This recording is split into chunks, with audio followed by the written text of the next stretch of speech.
জুলাই অভ্যুত্থানের আহত শহীদরা ইতিহাসের জীবন্ত স্রষ্টা, এমন মন্তব্য করেছেন প্রধান উপদেষ্টা ডক্টর মোহাম্মদ ইউনূস। বিভেদ নয়, সবাইকে ঐক্য ধরে রাখার আহ্বান জানিয়ে তিনি বলেছেন, সামনে অনেক ঘটনাই ঘটবে, যার সম্পর্কে সতর্ক থাকতে হবে।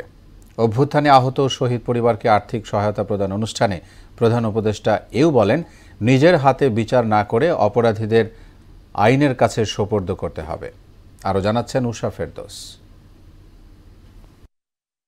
জুলাই অভ্যুত্থানে আহত ও শহীদ পরিবারকে রাষ্ট্রীয়ভাবে আর্থিক সহায়তা দেয়া শুরু করেছে অন্তর্বর্তী সরকার।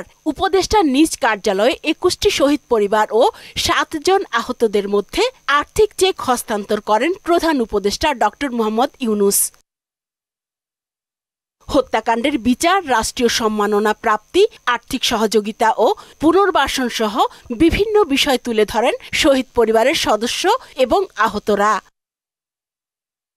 এ সময় প্রফেসর মোহাম্মদ ইউনূস বলেন, যাদের ত্যাগের বিনিময়ে নতুন বাংলাদেশ অর্জিত হয়েছে তাদের অবদান নিক্তি দিয়ে মাপা যাবে না। আপনি ইতিহাসের স্রষ্টা, আপনার ছেলে, আপনার সন্তান, আপনার ভাই, আপনি নিজে যিনি আহত হয়েছেন, তারা ইতিহাসের স্রষ্টা। ইতিহাসের স্রষ্টাকে সাধারণ মাপকাঠি দিয়ে, টাকা পয়সা দিয়ে হয় না। নতুন বাংলাদেশের যোদ্ধারা অবিচার করলে পূর্বের সঙ্গে কোনো পার্থক্য থাকবে না বলেও জানান তিনি। আমরা যদি অবিচারে নেমে যাই তাহলে তাদের আর আমাদের তফাৎ হলো কি? আমরা অবিচারে নামবো না। আমরা যাদের অপরাধী তাদেরকে পুলিশের হাতে, আইনের হাতে সোপর্দ করব, আর যারা অপরাধী নয়, যে পুলিশের হাতে দেওয়ার মতো নাই, তাদেরকে মানুষ করব যে ভাই এই দেশ আমরা একসঙ্গে করি, যেই দেশের স্বপ্ন আমরা দেখতেছি, তোমরাই স্বপ্ন দেখে, তো এই দেশ আমার একার না, তোমার ওই দেশ। বিভেদ নয়, ঐক্য ধরে রাখার ওপর গুরুত্ব দেন প্রধান উপদেষ্টা। আজকে যদি আমরা আর আপনারা হয়ে যাই তাহলে এই নতুন বাংলাদেশ আর হবে না। বিভেদ হয়ে গেল, এই বিভাজনটা ভালো না। শুধু সরকারকে দেখি আমি চলে গেলাম, ওই সরকারে আছে তারা কিছু করতে পারতেছে না, তোমার গ্রামে আছে তুমি কিছু করতে পারতেছো?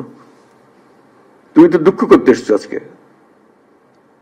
কাজে সেই তেজ আসতে হবে না, এদেরকে জায়গা দেবো না আমরা কোথাও। প্রতিটি শহীদ পরিবার এককালীন ৩০ লাখ টাকা আর্থিক সহায়তা পাবে, আর প্রতি মাসে ভাতা পাবে ২০,০০০ টাকা করে।